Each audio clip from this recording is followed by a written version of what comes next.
Hey, what's up you guys? My name is Vivian from ThePaperLetterBlog. I also like to call myself the Chatty Pen Pal channel, and with good reason. And today you're going to watch me make a sewn pockets flipbook. Now, if you are looking for an expert in making sewn projects, you should probably move on because this is what I'm filming here, or what I'm showing you on camera here today, is the first sewn project I ever made. I recently got my mother's old sewing machine and I decided to, of course, try it out for a Happy Meal project. Now, normally people would probably try and figure out a sewing machine, see how it works first, but I just decided to dive straight into it, and this is, like I said, the first, or I think the second tryout I have done. And I have to admit, it worked out pretty well, if you ask me. I am quite pleased with how this turned out. But I also want to say that if you don't have a sewing machine, don't you worry, you do not need a sewing machine for this project. You can easily use glue or staples or use a needle or whatever. So don't worry if you don't have a sewing machine, it's not mandatory, it's just something I used instead of glue in this video. Now, first of all, I think I sound pretty okay, but if I sound a little bit off to you, it's because I'm sick, I'm ill, I have a cold, and I've been on the couch for a day and a half and it's driving me nuts. So I decided to use all of the energy I have saved up by laying on the couch all day and try and do a voiceover for a while. And what I've been doing in the background is, of course, selecting papers. If you're interested in using the same papers, these are from a company called Dear Lizzy, and the set of papers is called It's All Good, and it has a really fun combination of both pastels as well as darker colors, such as this dark blue. I'm not sponsored, I don't get paid or anything, it's just something I like using. I will try and link the things I've used down below if I can. Now, the first thing I'm doing is I'm selecting the papers I want to use for the outside cover as well as the inside pockets. And what I'm going to do is I'm going to make a pocket, or actually two pockets, out of two pieces of paper, namely the striped one and the anchor one. So what we're going to do is we are first going to create one large pocket. You will see me do that in the background. We're going to create one large pocket by sewing the left, the bottom, and the top. Again, you will see this soon, but I just think it's easier if I talk ahead to explain everything. So sew every part except for the top. That creates, of course, one large pouch. And then we're going to sew that into the flipbook. But, like I said before, no sewing is needed. You can use glue as well.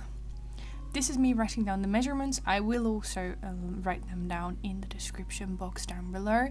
But I'm a big fan of just acing it, just eyeballing it, just going with your guts.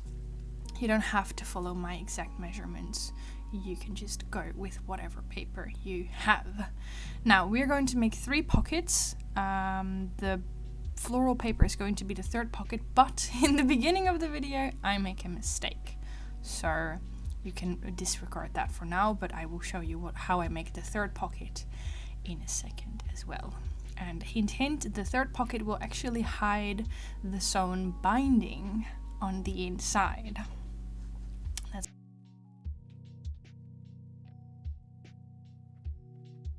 I promise you it's all going to make sense in a while.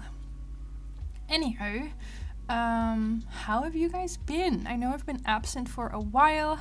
I needed a break, first of all, for my mental health, and then also we went away for a couple of days, my boyfriend and I, to celebrate our 7-year anniversary, which is of course very different in the current times, but we rented a cabin on a tiny little holiday park with only like 8 houses.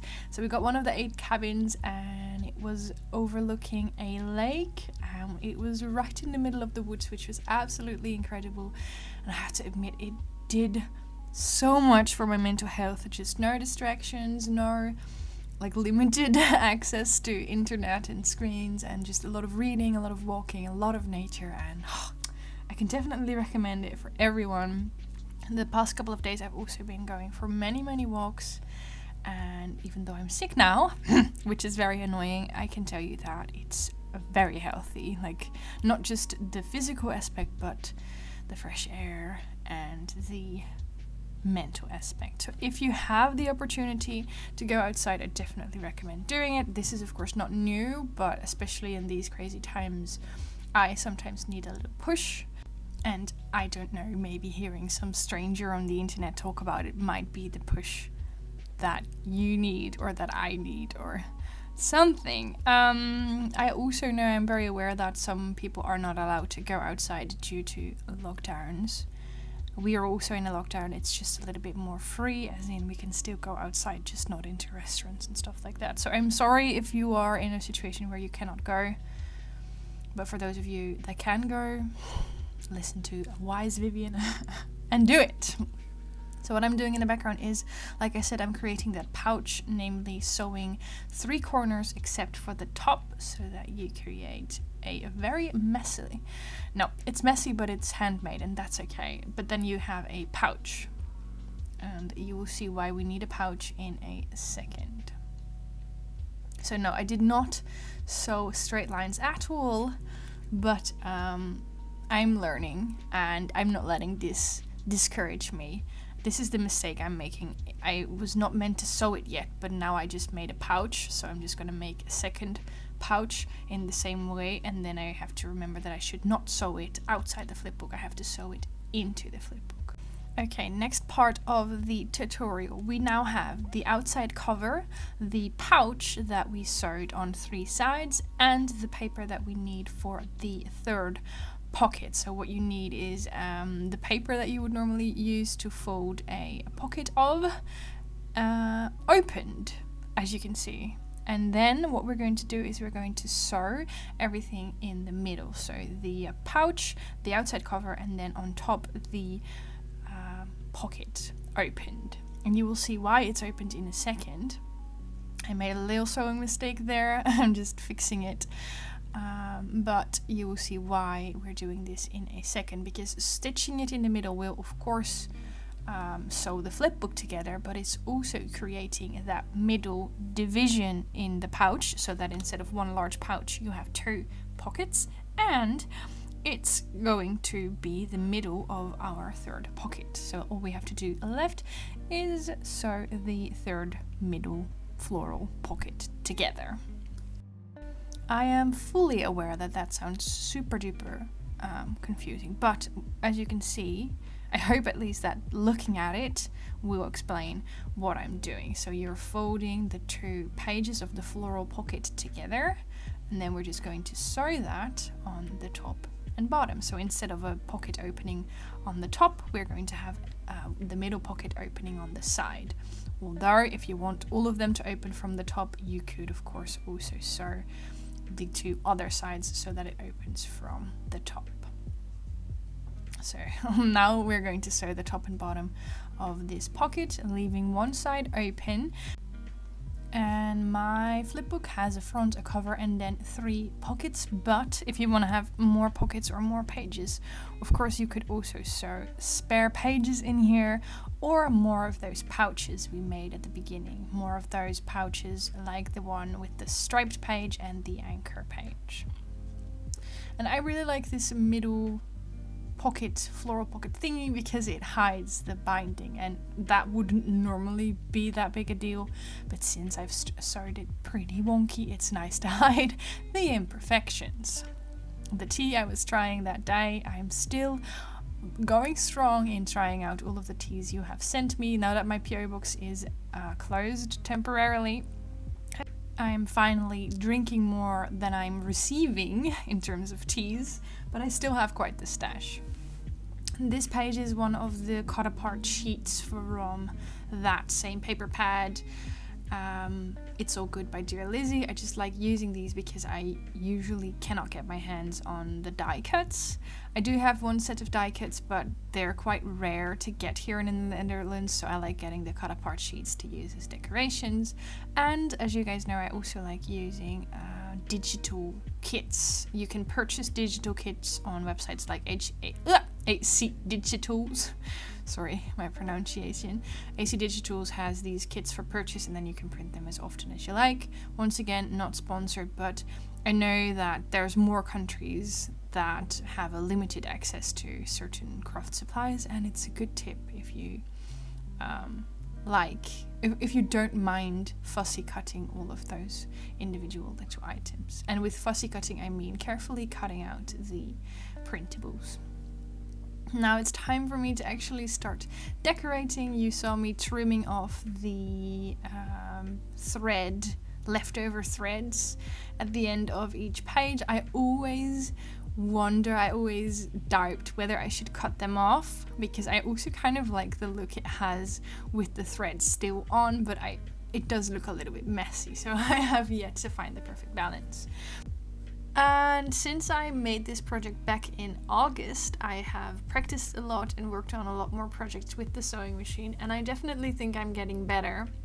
But the stitching wonky, or the stitching going the wrong direction, is still something that I struggle with, mainly because the foot pedal is quite, I don't know if it's strong or weak, but when you very slightly press the foot pedal, the sewing machine immediately goes 100 miles an hour. So it's not possible to sew slowly. It's either not sewing or sewing super fast. So I want to see if my dad can maybe figure out a way to make the sewing a little bit slower, and if not, I might have to invest in a new foot pedal so that I can adjust the speed, because I think that would actually change the outcome of my projects quite a bit, because it now goes so fast. It's kind of out of control. I brought it in for maintenance, because it has been on the attic for like many decades. I brought it in for maintenance, and I definitely cleaned it up and made it run smoothly again, but this is one problem they did not tackle, or maybe it's just part of this particular sewing machine. Luckily, my grandma had the exact same one, so my mom and I decided that we are going to try out grandma's foot pedal, because she used hers much more recently than my mom did, and there's a good chance that that pedal might run a little bit more smoothly, and if not, I'm sure I will figure it out. But I have to admit, I've really enjoyed using a sewing machine in my projects.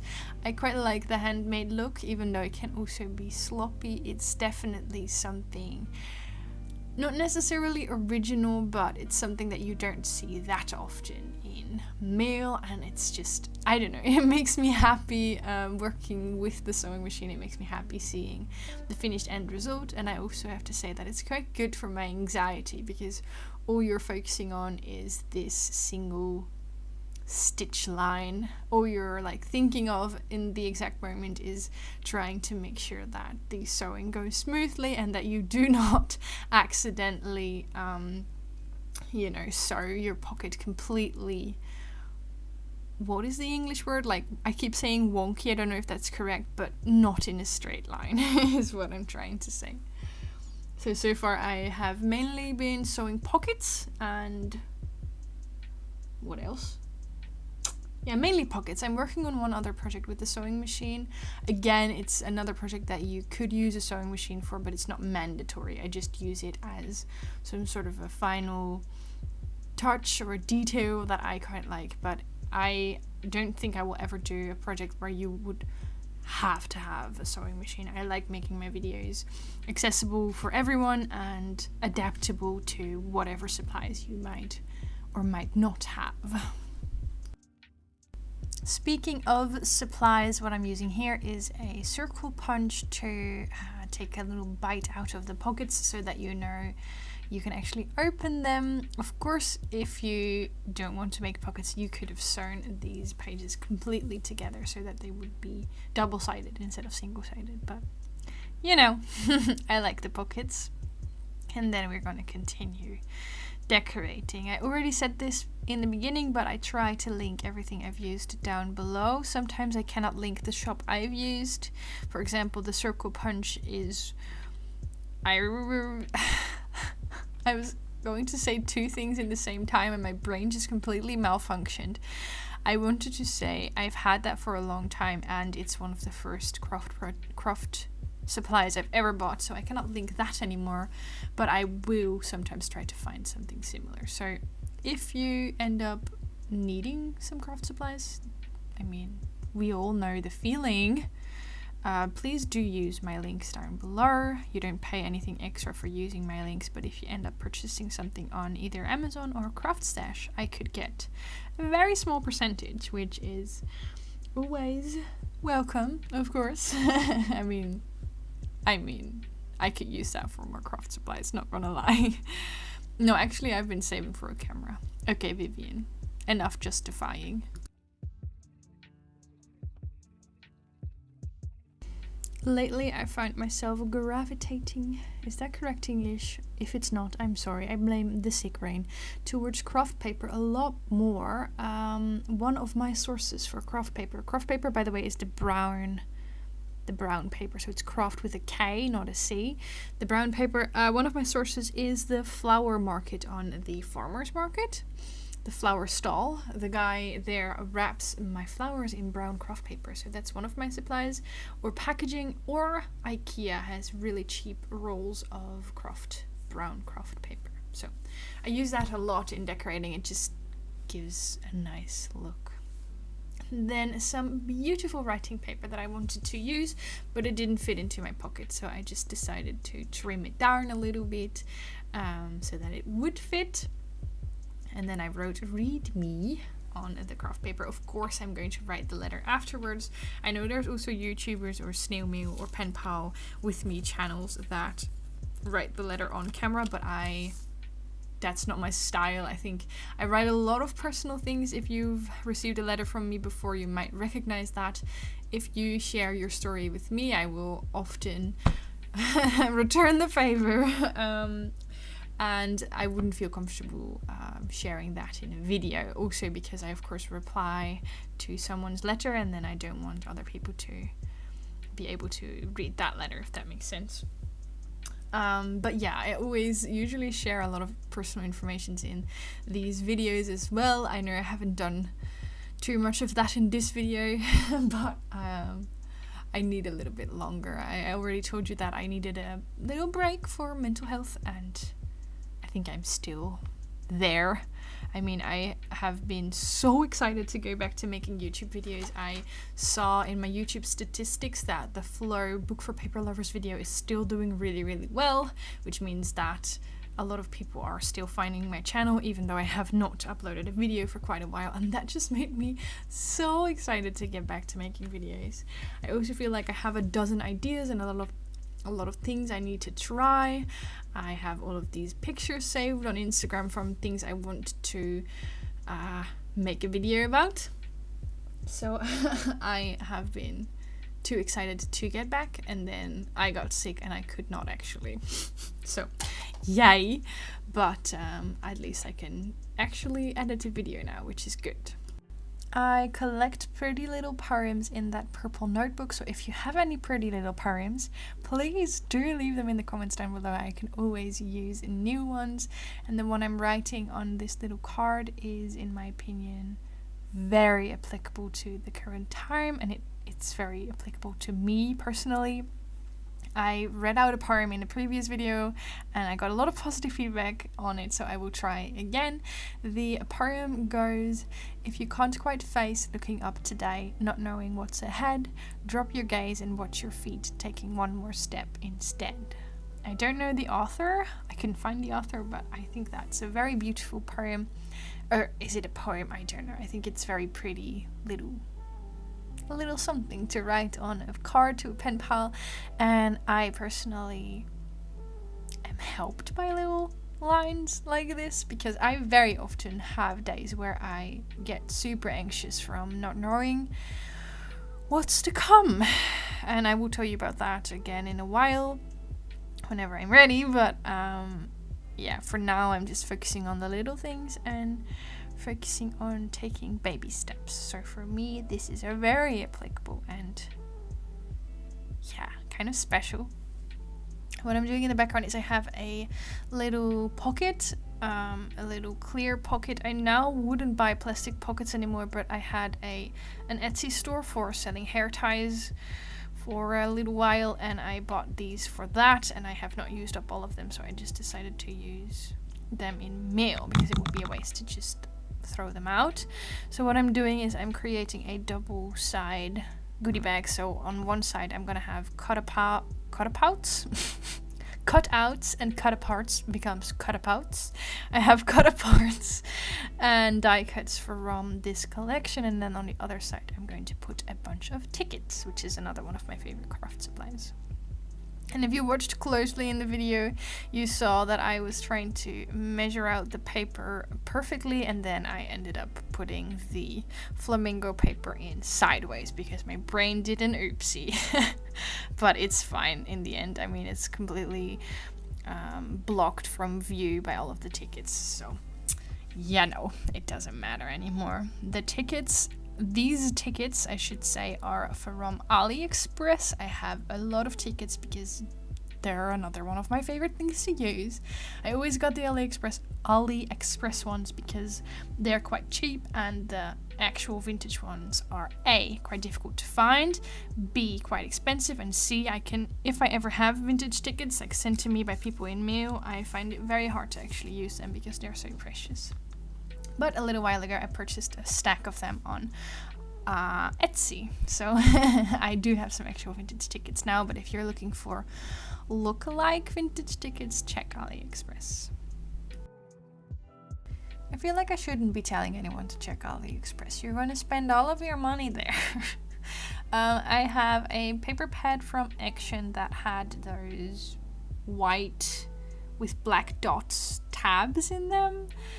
So I put a tab onto the goodie bag so that you can easily pull it out of the pocket, just like I did with the quote. And then I wanted to add something else in there, and these stickers are quite large.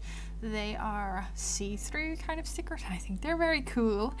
So I decided to put them in the pocket because even though they're not in a goodie bag, they're large enough for you to easily grab in and reach them, get them out.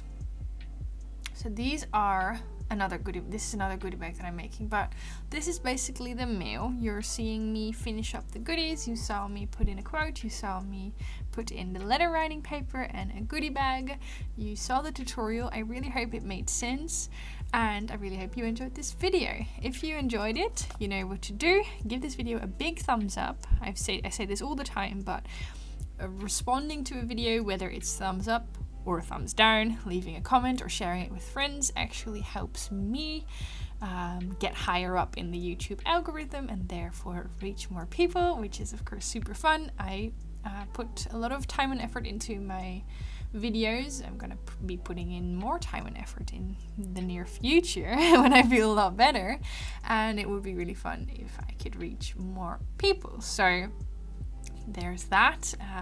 Leave a comment down below letting me know your thoughts, and of course, as always, if you want to make something similar or if you got inspired by this video in any way, share it on Instagram with the hashtag ThePaperLetterBlog. Also follow me on Instagram if you do not already. I also have a Patreon account which you can follow for extra videos, behind the scenes, personal chit chats, and even live streams and giveaways. Thank you so much for watching, and thank you all for all of the support. I hope you guys are doing well. If you ever need someone to talk to, the comments here are always very friendly. I also want to say one last thing. Over on Instagram, I have recently posted a new Find Pen Pals in the comments post. You can write a comment or read through the comments to read and leave pen pal ads, and you can find new people to write letters with. I will leave everything in the description box down below, and I of course hope to see you in the next video. Bye!